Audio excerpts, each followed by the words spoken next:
Pak Atim, 46 tahun, datang ke acara cek kesehatan yang diselenggarakan oleh AMSA Universitas sekitar tempat tinggalnya.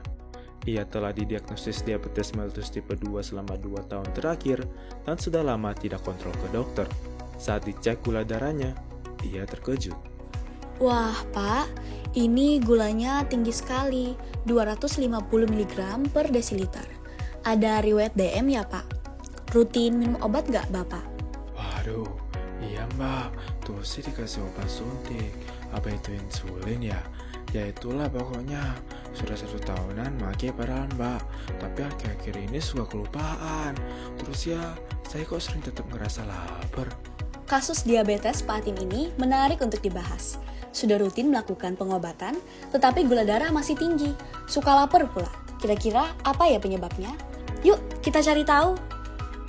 Diabetes mellitus atau DM ini pada intinya merupakan kondisi kadar gula darah yang tinggi yang disebabkan gangguan fungsi hormon insulin, yaitu hormon yang bertugas mengatur kadar gula atau glukosa secara normal.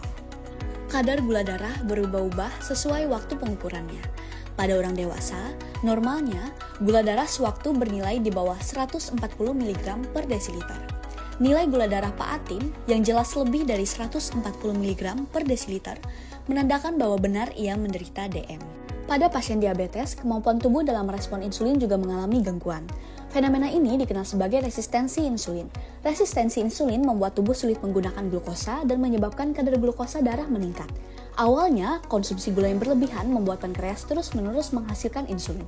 Karena terbiasa dengan kadar insulin tinggi, akhirnya reseptor insulin kebal terhadap insulin dan insulin tidak bekerja dengan baik.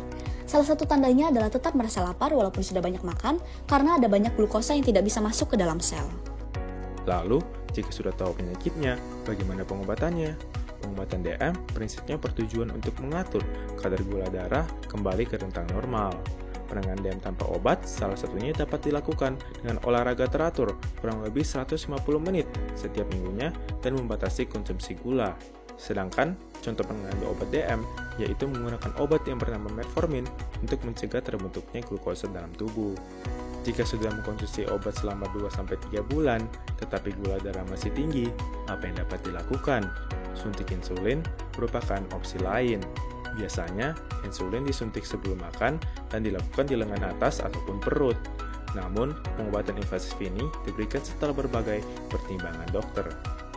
Dari penjelasan tadi, kita jadi lebih paham mengenai kondisi diabetes mellitus yang dialami Pak Atim. Memang cukup kompleks, tetapi percaya tidak percaya, DM dapat dicegah dengan cara sederhana, seperti batasi konsumsi gula dan mulai hidup sehat.